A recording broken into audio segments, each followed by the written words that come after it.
Boa noite. Deus é bom demais, né? Você acha que é mais fácil acreditar ou não acreditar? Incrível, né? E hoje eu vou falar sobre isso, sobre credulidade e incredulidade. Eu vou ser bem sincero, né? Ser incrédulo é muito mais fácil. Não sei porquê, mas eu fico imaginando quantas coisas nós deixamos de conquistar porque não acreditamos. Quantas coisas nós perdemos porque não acreditamos. E Jesus teve um cuidado muito grande de colocar isso em nosso coração, quando nos convertemos, que é a fé. E eu fiquei imaginando, né? Porque credulidade, a definição no dicionário, credulidade é a tendência ou qualidade de uma pessoa que acredita facilmente naquilo que ouve ou lê. Olha que bacana. Como é bom, né? Fazer parte desse time de credulidade. Eu acredito naquilo que eu ouço. Obrigado, Alex. E aquilo que eu leio.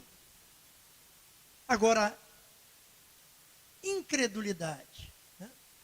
Na credulidade, como eu li a definição, é aceitação ingênua e a crítica de informações sem exigir provas ou reflexão profunda. Ou seja, eu acredito piamente. Você já ouviu essa frase? Parece que é alguma coisa piando, né? Eu acredito piamente no fulano ou na fulana. E incredulidade, a definição é a qualidade ou estado de quem não se convence com facilidade, ou tem dificuldade em acreditar em algo. Você aqui, não acredita, olha só, e está vendo, né? Nós temos essa frase também. Você, não é possível. Interessante, né? Tem uma passagem na Bíblia que fala sobre isso, né? A igreja estava orando para libertar lá os apóstolos, e aí Deus ouviu a oração, libertou lá. O apóstolo chegou lá na residência onde a igreja estava reunida, chamou, a menina reconheceu mais ou menos a voz, mas não acreditaram. Você está orando para quê? Não é para acreditar? E eles também deram essa gafe, essa falha, né? Eles não acreditaram quando chegou. Não, mas você não estava preso? Estava orando, né? Então, ainda vendo essa definição, né? O estado de quem não se convence com facilidade. E aí, naturalmente, nós vemos que só confiamos mesmo naquilo que vemos. Confiamos naquilo que vemos. É mais fácil. Por exemplo, quem pega Uber aqui? Van. Vocês pegam? Né? Eu peguei Uber acho que uma vez só. Mas caramba, será que eu tinha que pegar? uma vez só peguei um mototáxi. Gente, eu espero que nunca mais. Porque você andar de moto é uma coisa. Então, o cara que anda de moto, geralmente ele não quer andar na garupa. Né? Tem medo. Mas por que eu estou falando isso? Porque a gente anda de Uber, né? Anda até de táxi. Né? Um taxista aí. E a gente não sabe se aquele cara é habilitado, né? Se ele treinou para aquilo. E a gente entra feliz da vida no táxi do cara, ou no Uber, ou na garupa de um mototáxi. Então você vê, isso é muito mais fácil. Eu lembro, nós tivemos uma irmã aqui, que ela estava numa van e teve um acidente e ela perdeu metade do braço. Um acidente. Né?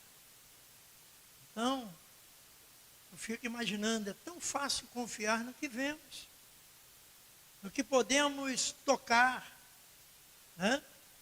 Pois o palpável em si nos traz a sensação de segurança. Pô, isso aqui é um copo. Ó. Palpável, a gente percebe o que é. Mas tem coisas que não. Nós andamos de ônibus, ó, né? Nesses Uber também, como eu falei, subimos em aviões e não temos ideia de quem são os seus condutores. Viu? Mesmo assim, entregamos a nossa viagem a mãos humanas. Problema sério. O motorista de ônibus tem uma responsabilidade muito grande, leva muitas pessoas, né? E nós confiamos neles extremamente, piamente. Né? Por exemplo, nós entramos em prédios no qual não fazemos ideia de quem o construiu. Mesmo assim, entregamos a nossa segurança nas mãos humanas. Né? O cara construiu o prédio, e a gente já viu aí prédio cair, né? Mas, bobagem, a gente nem pensa nisso. A gente pega aquele elevador, vai lá para o 20º, 30º andar, alegre, feliz da vida, até acabar a luz. Acaba a luz dentro do elevador, gente, não tem coisa melhor. É como eu falei aqui na última mensagem, né? Acaba a luz num túnel. Puxa vida, que coisa terrível. Né? Eu nem me assusto tanto, porque a gente pega a estrada Rio-São Paulo, eu vou para Seropédica, não é iluminado, só alguns trechos. Então, estou acostumado a dirigir no escuro. É bobagem. Mas nós confiamos, nós entregamos mesmo. Né? E também deixamos as pessoas, essa é boa, olha só. Deixamos as pessoas acessarem as nossas vidas, adentrarem nos nossos corações. E confiamos nelas, sem hesitar. Como nós acreditamos nisso? A gente confia, às vezes, um segredo a uma pessoa, né, que faz parte do nosso rol de amizade. Caramba, e daqui a pouco já era. Eu sempre falei aqui, desde a fundação da igreja, né? Cuidado com quem você, né, divide as coisas. Por quê? Porque você conta para a sua melhor amiga. Mas a sua melhor amiga também tem uma melhor amiga. Olha, vou contar só para você o segredo da fulana de tal. Mas olha, pelo amor de Deus, hein? É só para você. Fica aqui, morre aqui. Não, pode deixar, mas essa outra melhor amiga também tem uma melhor amiga. E a coisa vai tomando um rumo e a gente não sabe aonde vai parar. Nós confiamos, né, em pessoas, né? Falando do amor, então, nem imagina, né? Às vezes a gente ama uma pessoa, se entrega a ela, se dedica a ela e não dá certo, né? E ficamos furiosos, porque tinha que dar certo e não deu certo, né? Então, gente, nós temos que ter esse cuidado, né? Por quê que com Deus tudo se torna mais difícil? Tudo se torna mais difícil. Deus fala com você e às vezes você não percebe. Você está num propósito de oração, pedindo a Deus a direção, e no entanto, você não acredita. Quando Deus responde, você fica naquela, puxa vida, será que é Deus ou é o diabo? Ainda surge essa dúvida. Porque as coisas com Deus, né, é mais difícil da gente confiar.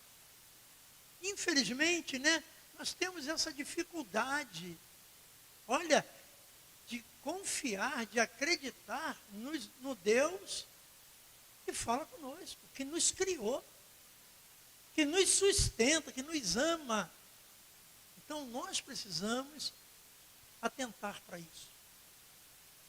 E aí você vê que no Evangelho de João, nós vemos a história de Tomé. Lembra de Tomé? Nós vemos a história de Tomé, que precisou tocar em Jesus para acreditar que, de fato, ele havia ressuscitado e vencido. Então, Tomé precisou, gente, olha só, vem comigo aqui no Evangelho de João, no capítulo 20, no versículo 24. Só 2 versículos para você se contextualizar. Ora, Tomé, um dos 12, chamado Dídimo, não estava com eles quando veio Jesus. 25. Disseram-lhe, então, os outros discípulos, vimos o Senhor.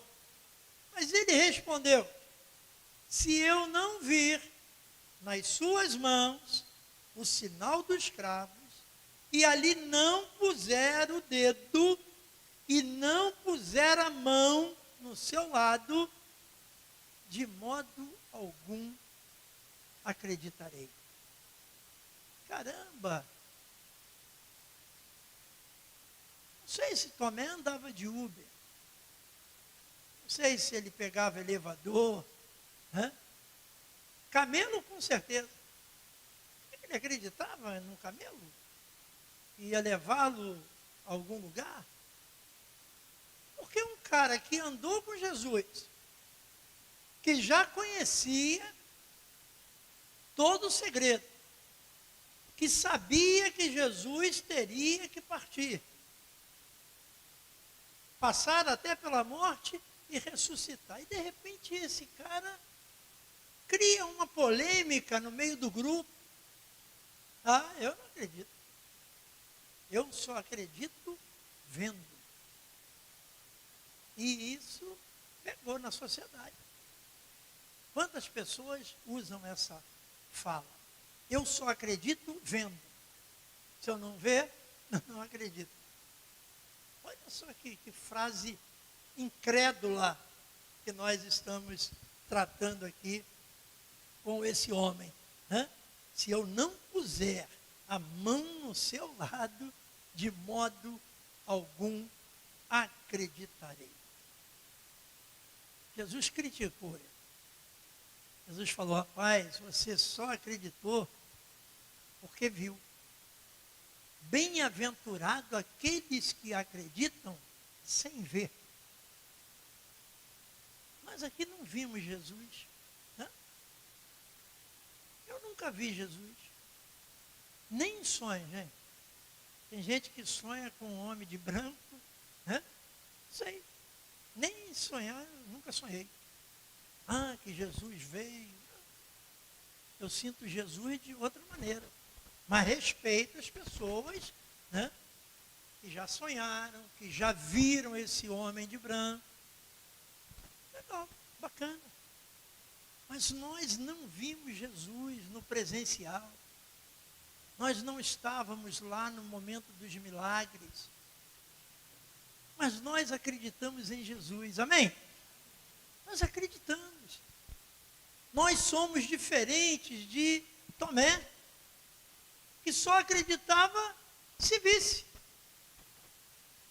Então aí você percebe, né, que nós precisamos, em algumas situações, ver para acreditar, ver para descansar. Se estivermos vivendo tempos de lutas e falta de descanso, será ainda mais desafiador a gente acreditar nas coisas de Deus. Eu vim conversando com a Carla e ela está numa empreitada aí, no tratamento, aquela coisa toda, né? E eu falei para a Carla, Carla, já começa a agradecer. A gente não precisa receber para agradecer, gente. Isso não é fé. Por quê? Porque nós vamos agradecer porque nós estamos vendo. Nós vamos fazer diferente. Vamos acreditar nesse Deus pelo que Ele vai fazer, Ele já está fazendo. Independente do resultado. Esse é o princípio da credulidade. A gente confiar, principalmente porque estamos falando de Deus. Então, quando a gente está numa luta, né, a gente não tem sossego, a gente não tem paz, enfrentando uma enfermidade, e muitas das vezes não em nós, mas em pessoas que nós amamos. Eu tenho orado por algumas pessoas, né, que eu conheço, que estão enfrentando uma luta muito grande. Um problema de saúde. Nem de saúde, problema de doença. Né? Até hoje eu não entendo esse negócio, plano de saúde. E só vai doente? Vou fazer um plano de saúde. Não, faz um plano de doença. De saúde, pô. Eu fico imaginando, então, eu tenho orado por essas pessoas, porque são pessoas que estão pelejando, estão doentes, algumas já numa fase, vamos dizer, terminal, mas eu continuo crendo que Deus pode fazer um milagre. Eu acredito. Fala, não, Deus cura essa pessoa. Então eu acordo pela manhã e falo, Senhor, cura o fulano, o beltrano, o ciclano, a beltrano, e vamos embora. Por quê? Porque eu acredito que Deus está vivo. Eu não quero ser um Tomé. Tomé não pode ser a minha referência. Não. Deixa ele para lá. Tu vê que até o nome é feio, Dídimo. Né? Tomé, Dídimo. Né? Aí nós vemos então que é desafiador, no sufoco que nós estamos passando, no vale que nós entramos, acreditar no que Deus diz. Como acreditar? Porque se tudo ao nosso redor diz não, e apenas Deus diz sim. Pô, mas que bom, né? Que bom não é só sorvete. É? Mas que bom que Deus diz sim, quando tudo em volta diz não. Resultados, coisas que a gente procura, que a gente quer alcançar e não. Agora Deus está dizendo sim. Está animando o nosso coração. Então eu peguei Tomé como uma referência para dar um contexto aqui do nosso tema. Aí Em contrapartida, eu encontro outra pessoa na Bíblia que me anima, que me faz sobreviver, caminhar através da credulidade, através da fé. Por isso que a Bíblia está conosco. Nós precisamos entender isso, né? Hoje eu dei aula, né, sobre louvor. Gente, não tem coisa melhor. O louvor é uma coisa maravilhosa. O louvor, ele liberta. Sabia? Liberta. Eu fico triste quando eu vejo pessoas chegando na igreja depois do louvor, na hora da mensagem. Perdeu o principal, o louvor. Porque o louvor te prepara. Vou até dar um pouquinho de aula aqui, né? Já que você não vê. O louvor te prepara. Você vem da sua casa ou de outro ambiente, trabalho, sei lá de onde, e quando entra neste lugar, só você sabe como você está. Às vezes está arrebentado, cheio de problemas, cheio de lutas, cheio de... E aí você se posiciona na sua cadeira e começa a louvar a Deus. O momento de louvor na igreja, nós colocamos isso esta manhã, é uma guerra espiritual. Por quê? Porque este louvor vai te preparar para você receber a palavra de Deus, a mensagem de Deus. E isso naturalmente vai te animar. Então o louvor tem esse poder, essa força de libertar, de curar, de renovar as nossas forças. Quantas pessoas estão louvando a Deus e você percebe que elas estão chorando? Por quê? Porque aquele momento ali, né, foi tão profundo dentro daquela pessoa, aquela pessoa está emocionada e louvando a Deus. Porque louvar, né, esse momento de louvor, é agradecimento. É gratidão que você tem a Deus. E aí você começa a ficar mais leve. Você vem cheio de problemas, cheio de dificuldades, cheio de lutas, coisas para resolver e, como disse aqui, em volta está tudo dizendo não. Mas quando você entra na presença de Deus, vamos usar esse termo, né? Eu não gosto muito desse termo, não. Tem uns crentes que falam, entrando na tua presença, aí eu falo, tu estava onde? Entrando na tua presença, tu estava onde? Já peguei muitos crentes orando assim. E, como eu sou muito sério, aí eu pergunto logo, tu estava onde? Não estava na presença de Deus. Mas quando você entra, vamos usar esse termo, na presença de Deus com louvores. Citei aqui a Carla, né? Muitos chegam em casa da rua e Carla está lá com som, todo volume, né? Louvando a Deus, aí eu chego, desligo ou abaixo. Ela, pronto, começou. Ué, gente. Mas eu chego, quero conversar com a minha mulher.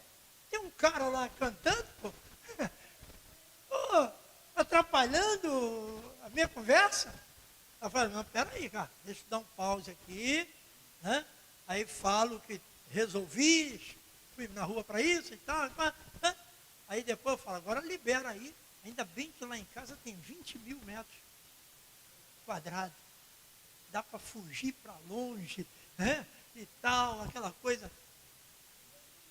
Eu escuto de vez em quando louvor. Eu não escuto igual a Carla, não existe, né? Não escuto de vez em quando. Por quê? Né? Porque, gente, eu preciso raciocinar. Sabia? Eu preciso raciocinar, eu preciso pensar, eu preciso, né, exercitado no meu cérebro, senão Alzheimer me pega. Pô, hein? Se você não ler, se você não exercitar no cérebro, está amarrado. Tem gente que não lê, tem gente que nem fala, né? Aí depois esquece tudo. Então, quando você entra na presença de Deus com louvor, seja escutando uma música, né? Porque o louvor é partir de dentro para fora. Às vezes você escuta uma música até romântica, mas você está ali pensando em Deus. Né? Imagina aquela escutando uma música, né? Aí ela está assim, meu Deus, obrigado pelo marido que o Senhor me deu com essa música. Ah, que bacana! Cantando, Elton John cantando, e o Senhor me deu esse homem maravilhoso. Legal! Está vendo? Então nós precisamos entender isso. Que nós precisamos acreditar nesse Deus. Nós precisamos estar na presença dEle. Porque Ele quer operar na nossa vida. Aí então, eu peguei aí Tomé, né? Para falar com os incrédulos. E aí fui lá na Bíblia, né? E achei um outro personagem, bem diferente, né? Um cara legal mesmo. E eu botei aqui, ó, em contrapartida, olha que termo bacana, né? Houve um homem que foi considerado justo por ter crido em Deus. Mesmo que ele e sua esposa fossem idosos, mesmo que não houvesse mais vigor no seu corpo, e que um filho em seu cenário de vida fosse impossível. Então vem comigo aqui em Romanos no capítulo 4. Ó. Vamos ali. Vamos examinar Romanos 4, 18. Que diz assim: Abraão, esperando contra a esperança, creu, para vir a ser pai de muitas nações, segundo lhe fora dito. 2 pontos. Está lá na palavra lá. 2 pontos. Entre aspas, assim será a tua descendência. Olha que coisa bacana, gente. Pô, tem uma inveja de Abraão. Que dificuldade que eu tenho para acreditar em algumas coisas. E aí no versículo 19 diz, e sem enfraquecer na fé. Embora levasse em conta o seu próprio corpo amortecido, sendo já de 100 anos, e a idade avançada de Sara. Não duvidou, por incredulidade, da promessa de Deus, mas pela fé se fortaleceu, dando glória a Deus, estando plenamente convicto de que Ele era poderoso para cumprir o que prometera. Amém? Esse é o nosso Deus. Aí você imagina, né? Eu fico imaginando que tem um vizinho lá. Meu vizinho está com 98, né, cara? 98 anos. Gente, está igual a Abraão. Nem tem mais Sara. Está ele lá. Hoje eu passei de moto, quando eu passo de moto, né? Ele está fazendo a caminhada dele devagarinho, aquela coisa toda. Aí eu passo de moto, eu diminuo a velocidade. Aí vou bem devagarinho, né? Para não assustá-lo. Por quê? Porque o cara está com 98 anos. E ele vem lá com aquele cajado dele, devagarinho. Né? Hoje eu passei por ele, fiquei olhando, falei, rapaz, você sabe lá o que é 98 anos?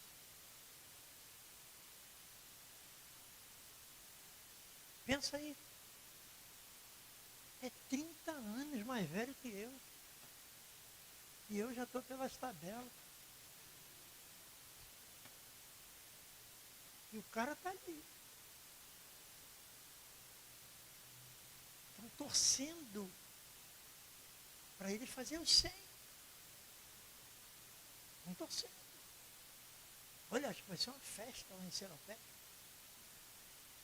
Isso é bacana, porque é bacana. Alguém chegar aos 100 anos. Eu não quero. Falei com Deus que 80 tá bom. Tenho esse negócio. Né? 80 anos, com saúde. Né? Eu sempre falo aqui, né? É bom morrer com saúde, né? Morrer doente é horrível.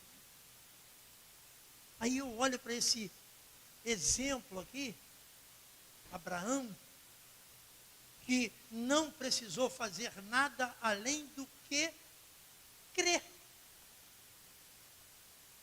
Você percebe que não é difícil?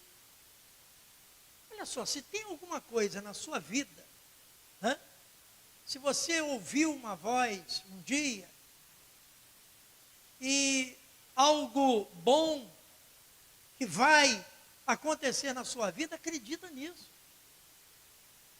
E, gente, só Deus dá coisa boa. Só Deus. Eu já falei aqui várias vezes, né? Eu fui uma vez lá no prédio, né, do presidente da Light. Estava começando o evangelho, e aí fui lá, na Avenida Presidente Vargas. Aí quando eu entrei, me identifiquei, lá com o porteiro, segurança, né, do gabinete do homem, né? Homem poderoso. Aí me identifiquei, o irmão olhou para mim e falou assim, rapaz, você é crente, né? Eu falei, sim. Pô, estava começando, né? Nem sabia o que era crente. Eu era crente que era crente. Eu fui atrás de todo mundo. O pessoal fala bem, eu falo também. Eu ri também. A gente não conhece nada. E ele falou assim para mim, rapaz, eu sinto de Deus que você vai ser um pastor. Eu falei, é mesmo? Pensei assim, será que é bom